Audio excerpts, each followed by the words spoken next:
कुछ दिनों की छुट्टियों में मैं, मनोज, अपने फूफा जी के यहाँ गया था, जो नेपाल के एक शांत और सुरम्य गांव धूलिखेल में रहते हैं। काठमांडू से कुछ ही दूरी पर बसा ये गांव पहाड़ियों से घिरा हुआ, प्रकृति की गोद में बसा एक स्वप्न सा लगता था। सुबह सुबह हिमालय की चोटियां जैसे सूरज की रोशनी से सुनहरी हो उठती थीं। फूफा जी की एक बेटी है, खुशबू, जिसकी उम्र करीब 22 साल है। खुशबू को पहली बार देखा तो लगा जैसे प्रकृति ने अपने सौंदर्य को एक चेहरा दे दिया हो। उसका गहरा सांवला रंग, बड़ी बड़ी चमकती हुई आंखें और होठों पर बसी एक शांत मुस्कान में कुछ ऐसा था जो दिल को सहसा छू जाए। खुशबू का स्वभाव भी उतना ही सुंदर था, शांत, सौम्य और मन को खींच लेने वाला। हम दोनों रोज शाम को पहाड़ी रास्तों पर टहलने निकलते। दूर दूर तक फैले धान के खेत, मंदिरों की घंटियां और हवा में घुली अगरबत्ती की खुशबू, सब कुछ जैसे कोई कहानी कह रहा हो। वहां बिताए गए वो चंद दिन सिर्फ छुट्टियां नहीं थे, बल्कि एक एहसास थे जहां इंसान भीड़ से निकलकर खुद के करीब आता है। और उन दिनों में जो सबसे सुंदर स्मृति मेरे साथ लौट आए, वो थी खुशबू की सादगी और आत्मीयता, जो आज भी मेरे भीतर कहीं बसी है। वो एक शाम कुछ अलग थी। हवा में ठंडक थी, बादल थोड़े गहरे और मन में कुछ बेचैनी सी। मैं और खुशबू हमेशा की तरह मंदिर के पास वाले पहाड़ी रास्ते पर टहल रहे थे। उसकी साड़ी आज नीले रंग की थी, बिल्कुल वैसी जैसे धूलिखेल की सुबहें। मैंने देखा, आज वो कुछ कम बोल रही थी। जब मैंने पूछा, सब ठीक है, तो बस हल्की सी मुस्कान दी और बोली, कभी कभी सब ठीक होते हुए भी दिल भारी लगता है। मैं समझ तो नहीं पाया, लेकिन उस पल कुछ कहने की हिम्मत भी नहीं हुई। बस चलते रहे उसके कदमों के साथ, अपने दिल की धड़कनों को मिलाते हुए। अगले दिन फूफा जी ने अचानक बताया कि खुशबू के लिए रिश्ते आ रहे हैं। एक लड़का पोखरा से है, सरकारी नौकरी में। सबको ठीक लग रहा है। मन में जैसे कुछ टूट सा गया। मैं चुप हो गया। वही पहाड़ी रास्ता, वही मंदिर की घंटियां, लेकिन आज सब कुछ अजनबी लगा। रात को छत पर बैठे थे हम दोनों। चांद पूरा निकला था और धूलिखेल की घाटियों में उसकी रोशनी फैल रही थी। तभी खुशबू ने धीमे से कहा, तुम जब जाओगे सब पहले जैसा नहीं रहेगा ना। मैंने उसे देखा। उसकी आंखों में सवाल नहीं, एक गहराई थी, जैसे वो भी कुछ कहना चाहती हो जो शब्दों से बाहर है। मैं बस इतना ही कह पाया, अगर तुम्हें लगे कि मैं तुम्हारे करीब था और रहना चाहता हूँ, तो मुझे रोक लेना। उसने कुछ नहीं कहा, बस सिर झुका लिया, लेकिन उस मौन में मुझे मेरा उत्तर मिल चुका था। उस रात के बाद हम फिर वैसे नहीं मिल पाए। खुशबू अब कुछ दूरी बनाए रखने लगी थी। शायद डर था, परिवार का, समाज का, या खुद के मन का। मैं समझ सकता था। नेपाल के छोटे गांवों में रिश्तों की सीमाएं अक्सर दिल से नहीं, परंपराओं से तय होती हैं। मनोज, अब हमें कम मिलना चाहिए, एक दिन उसने सीधे कह दिया। मैंने उसकी आंखों में देखा। वहां आंसू नहीं थे, पर एक चुप्पी थी जो किसी आंसू से ज्यादा भारी थी। मैंने कुछ नहीं कहा, बस सिर झुका लिया। छुट्टियां खत्म हो चुकी थीं। मैं वापस भारत लौट आया। दिल में वही सवाल, क्या मेरा प्यार इतना कमजोर था कि वो मुझे रोक न सकी। लेकिन मन में एक और आवाज थी, शायद वो खुद को नहीं रोक सकी। संघर्ष शुरू होता है। मैंने फूफा जी को एक चिट्ठी लिखी, सीधी, सच्ची और सम्मानजनक। फूफा जी, मैंने कभी कोई सीमा नहीं लांघी, लेकिन जो महसूस किया उसे छिपा नहीं सकता। खुशबू और मैं एक दूसरे को समझते हैं, और मैं चाहता हूं कि आप मेरी बात को एक बेटे की तरह सुने। यदि आपको लगे कि मैं उसका साथ देने योग्य हूं, तो कृपया एक मौका दें। इसके बाद कई हफ्तों तक कोई जवाब नहीं आया। मैंने खुशबू को भी कोई मैसेज नहीं किया। शायद मैं उसके आत्मसम्मान की लड़ाई में कोई दबाव नहीं बनना चाहता था। फिर एक दिन, एक शाम दरवाजे पर दस्तक हुई। माँ ने दरवाजा खोला और आवाज दी, बेटा, तेरे लिए कोई आया है, नेपाल से। मैं भागकर बाहर गया। दरवाजे पर खड़ी थी खुशबू। उसके साथ फूफा जी भी थे। उनके चेहरे पर वो कठोरता नहीं थी जो मैं सोच रहा था, बल्कि एक गहरा सुकून था। फूफा जी ने आगे बढ़कर मेरा कंधा थपथपाया। खुशबू ने हिम्मत दिखाई, अब बारी तुम्हारी है। खुशबू ने मेरी तरफ देखा। आंखों में वो पुरानी चुप्पी नहीं थी, आज उनमें था इकरार, सादा, सच्चा और पूरी दुनिया के खिलाफ खड़ा होने को तैयार। मनोज के घर पर वह शाम किसी सपने जैसी थी। खुशबू और फूफा जी का यूं अचानक आ जाना, और फिर वो सन्नाटा जो शब्दों से ज्यादा कह रहा था। अगले दिन फूफा जी ने पूरे परिवार के सामने बैठकर कहा, हम समाज की बातों से डरते रहे, पर बच्चों की आंखों में जो सच्चाई दिखी, वो किसी रीति से कम नहीं थी। मनोज की माँ ने भी सिर हिलाया। बेटा, हमने तुझे इतना समझा ही नहीं था। फिर उसने खुशबू की तरफ देखा, अब तू हमारी भी बेटी है। नेपाल वापसी और रिश्तों की गर्माहट। कुछ ही हफ्तों में सब कुछ बदल गया। मनोज और खुशबू की सगाई धूलिखेल के उसी पुराने मंदिर में हुई, जहां कभी वो चुपचाप बैठा करते थे। घंटियां अब आशीर्वाद सी लगती थीं। खेतों की हरियाली में जैसे कोई नई ऊर्जा थी। और सबसे खास बात, खुशबू की आंखों में अब न चुप्पी थी, न डर। वहां अब एक खुला आकाश था जिसमें उसका और मनोज का सपना परवास कर रहा था। मनोज और खुशबू एक जोड़ी, एक टीम। सगाई के बाद मनोज ने फैसला किया कि वो कुछ महीनों तक नेपाल ही रहेगा। उसने काठमांडू के एक स्कूल में पढ़ाने का काम पकड़ लिया, ताकि खुशबू के साथ रहकर उसे भी बेहतर समझ सके। खुशबू एक लोकल एनजीओ से जुड़ गई, जो गांव की लड़कियों के लिए शिक्षा और आत्मनिर्भरता पर काम करता था। अब दोनों साथ साथ एक दूसरे का हाथ थामे सिर्फ अपने नहीं, दूसरों के जीवन को भी छूने लगे। एक और छोटी मगर असरदार शाम, एक बार फिर वही पहाड़ी रास्ता, वही मंदिर, वही चुपचाप बहती हवा। खुशबू और मनोज एक बेंच पर बैठे थे।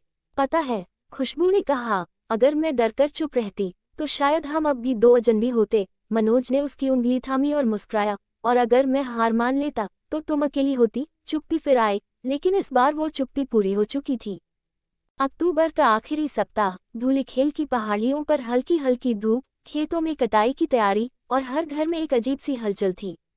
पर इस बार यह खेतों या त्योहारों की नहीं, बल्कि मनोज और खुशबू की शादी की तैयारियों की थी। गांव के लोग जैसे इस शादी को अपनी मानकर जुटे थे। फूफा जी ने कहा, ये सिर्फ मेरी बेटी की शादी नहीं है, ये उस सोच की जीत है जो रिश्तों को दिल से देखती है, जात पात से नहीं। शादी से पहले की रस्में। एक, मेहंदी की रात। खुशबू की हथेलियों में जब मेहंदी लगी तो उसमें मनोज का नाम भी छिपा था। लड़कियां चिढ़ा रही थीं, बिना ढूंढे नाम मिले तो समझो सच्चा प्यार है। मनोज दूर खड़ा मुस्कुरा रहा था। उसे भी यकीन था, ये नाम सिर्फ हथेली में नहीं, अब तो जिंदगी में भी रच चुका था। 2, हल्दी। गांव की बुजुर्ग महिलाएं पारंपरिक नेपाली गीत गा रही थीं। पीली हल्दी जब मनोज और खुशबू के गालों पर लगी तो जैसे दोनों का चेहरा नहीं, रिश्ता चमक उठा। 3, लोक संगीत और नेवारी नृत्य। नेवारी कलाकारों ने खास प्रस्तुति दी, और खुशबू ने मनोज को सिखाया एक पारंपरिक नृत्य, जो थोड़ा हंसी का कारण भी बना और थोड़ा दिल का बहाना भी।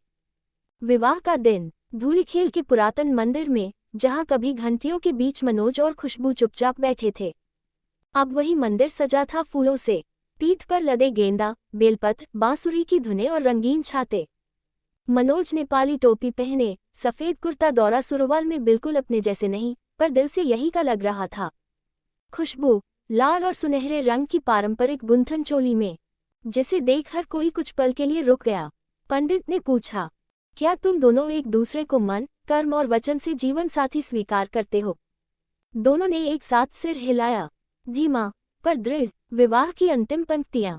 शाम होते होते पहाड़ियों पर धुंध उतर आई, लेकिन मंदिर के पास जलते दीप और दो प्रेमियों की आंखों में चमकती उम्मीद साफ दिख रही थी।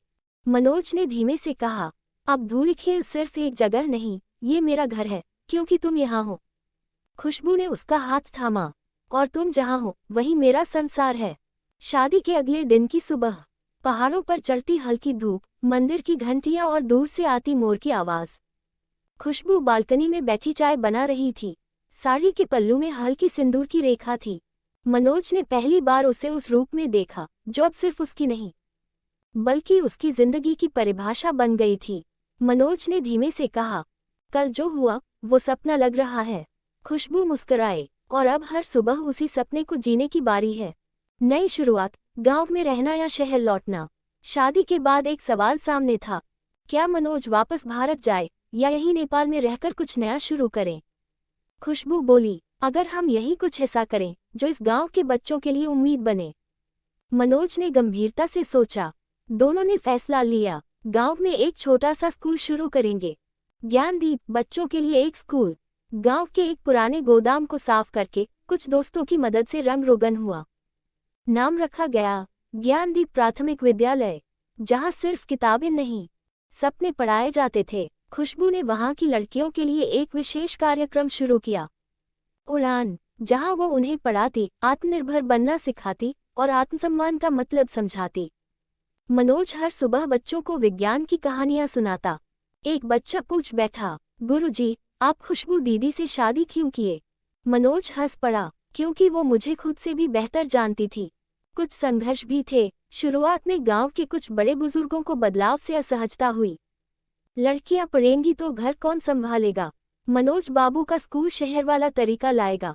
पर धीरे धीरे जब उन्हीं की बेटियां आत्मविश्वास से बोलने लगीं, तो वही बुजुर्ग एक दिन खुद स्कूल आकर बोले, बेटा, अगली बार पाठशाला में हमें भी बैठा लेना। और एक शाम फिर वही पहाड़ी रास्ता। अब वहां बेंच पर एक पट्टिका लगी थी, मनोज और खुशबू, जहां प्रेम से शिक्षा तक की यात्रा शुरू हुई।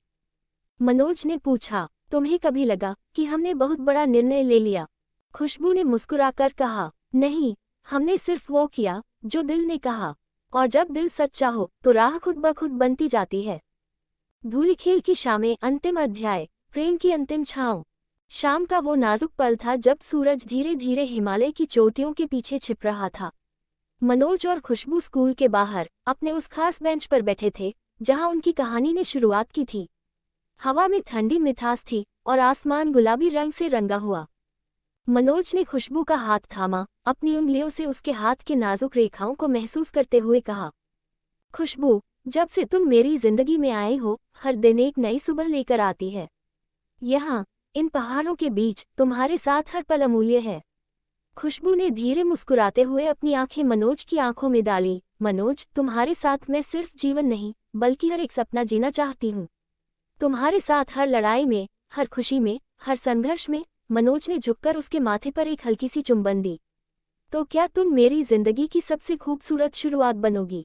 खुशबू ने सिर हिलाकर हाँ कहा, और फिर दोनों ने एक दूसरे को गले लगा लिया, जैसे समय भी वहीं ठहर गया हो। पर्दे के पीछे से स्कूल के बच्चे दूर से ताली बजाने लगे। उनकी मासूम मुस्कानें इस प्यार की गवाही दे रही थी जो संघर्ष के बाद पूरी हुई। धूलिखेल की वो शाम अब सिर्फ एक दिन नहीं, एक प्रेम कथा थी जो सदाबहार थी, गहरी थी और हमेशा के लिए थी। निर्णय। मनोज और खुशबू की कहानी बताती है कि सच्चा प्रेम सिर्फ दिलों का मेल नहीं बल्कि साहस और संघर्ष का नाम भी है। धूलिखेल के पहाड़ों की तरह स्थिर और गहरा, उनका रिश्ता सामाजिक बाधाओं, पारिवारिक दबावों और दूरियों के बीच पनपा।